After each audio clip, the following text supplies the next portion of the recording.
Hello everyone. आप सभी का फिर से स्वागत है मेरे चैनल पर that is Swati the graceful mom blog. So आज मैं आपको एक ऐसी हिडन जगह लेके चलूँगी थाईलैंड की, that is world biggest mamma. Gems jewellery store. क्या आपने कभी सोचा है कि ज़मीन के अंदर से निकलने वाला एक छोटा सा पत्थर मम्मा। आखिर कैसे एक खूबसूरत और कीमती ज्वेलरी में बदल जाता है? थाईलैंड के फुकेत में हमें इस फैसिनेटिंग जर्नी को करीब से देखने का मौका मिला, जहां हमने देखा जेम्स की माइनिंग से लेकर कटिंग, पॉलिशिंग और फाइनली ज्वेलरी बनने तक का पूरा प्रोसेस एंशिएंट टाइम पे ही कैसे होता था।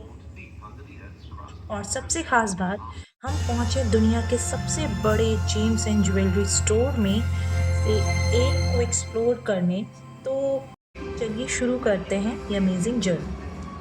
हमारी जर्नी शुरू हुई जेम्स की पहली स्टेज से, यानी माइनिंग से। यहाँ हमें समझाया गया, दिखाया गया कि प्रीशियस जेम्स स्टोन जमीन के अंदर से किस तरीके से पाए जाते हैं और कैसे माइनिंग के जरिए बाहर निकलते हैं। जो पत्थर हमें शुरुआत में बिल्कुल ऑर्डिनरी दिखाई देते हैं, उसके अंदर इतना खूबसूरत जेम्स स्टोन छिपा हो सकता है, ये देखकर सच में काफ़ी इंटरेस्टिंग लगा। और यहीं से शुरू होती है एक जेम्स स्टोन की असली ट्रांसफॉर्मेशन स्टोरी। सो माइनिंग के बाद जेम्स स्टोन को सीधे ज्वेलरी में नहीं लगाया जाता। इसके बाद आती है कटिंग, शेपिंग की प्रोसेस। एक छोटी सी गलती भी जेम्स स्टोन की ब्यूटी और वैल्यू को अफेक्ट कर सकती है। इसलिए इसे बहुत प्रिसिशन के साथ कट किया जाता है।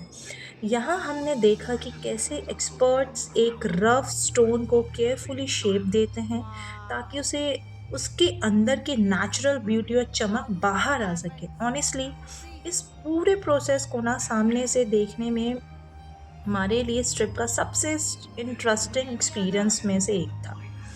अब बारी आती है पॉलिशिंग और फिनिशिंग की। यह वो स्टेज है कि जहाँ जेम्स स्टोन धीरे धीरे अपना फाइनल शाइन और स्पार्कल हासिल करता है। रफ स्टोन से लेकर इस चमकदार जेम्स स्टोन तक का ट्रांसफॉर्मेशन देखकर आपको एहसास होता है कि एक छोटी सी ज्वेलरी पीस के पीछे कितना काम और क्राफ्ट्समैनशिप होता है। और फिर आता है वो मोमेंट जब जेम्स ज्वेलरी का हिस्सा बनने के लिए तैयार हो जाता है।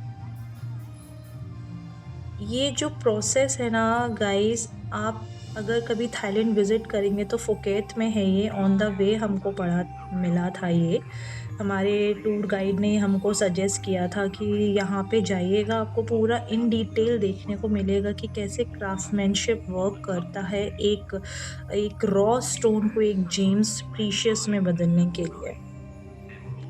बहुत ही ज़्यादा इंटरेस्टिंग है। मतलब एक एडवेंचर एक तरफ, और ये एक रियलिस्टिक जो चीज़ें हैं जो हम शोरूम्स में देखते हैं, डायमंड, पर्ल, पन्ना, पुखराज, मैनी जेम्स, ये सारी कैसे माइनिंग होती है, कैसे बाहर निकलता है और कैसे शॉप तक आता है। और अब हमारी जर्नी पहुंच गई उस जगह जिसका हमें इंतज़ार था। हम पहुंचे फुकेत के एक विशाल जेम्स ज्वेलरी शोरूम में। ऐसा कहा जाता है कि ये world biggest James jewellery store है। यहाँ पे प्रीशियस डायमंड्स और मानिक, पन्ना, पर्ल, 18 कैरेट गोल्ड पे, 22 कैरेट गोल्ड पे, प्लैटिनम पे, डिफरेंट डिफरेंट मेटल पे ये सारे जेम्स स्टोन सजाए जाते हैं। आई होप आप सभी को ये जर्नी बहुत रोमांचक लगी होगी, अच्छी लगी होगी। आप भी अगर थाईलैंड का प्लान कर रहे हैं तो इसको अपने बकेट लिस्ट में ज़रूर रखिएगा। हमने इसकी बैंकॉक से फ़्लाइट ली थी फुकेत के लिए, फिर हमने फुकेत लैंड किया। तो हमारे पास दिन भर का टाइम था, तो हमने फिर ये विज़िट किया। ये प्रीशियस, एक तो मेरी डॉटर है, मुझे उसको दिखाना था कि कैसे एक रॉ पत्थर एक जेम्स में कन्वर्ट होता है। सो गाइज, ये है वो वर्ल्ड का प्रीशियस जेम्स ज्वेलरी स्टोर। यहाँ मतलब 15 से 20 मिनट भी कम हैं आपको एक नज़र मारने के लिए। घूमने का तो आप छोड़ ही दो। मतलब डिफरेंट काइंड ऑफ जेम्स, दूर डिफरेंट काइंड यार। Of I jewellery you can never find seen here. The और एट Gemstone लास्ट मैंने भी एक store, I छोटा सा guess. अपने लिए एक रिंग परचेज किया।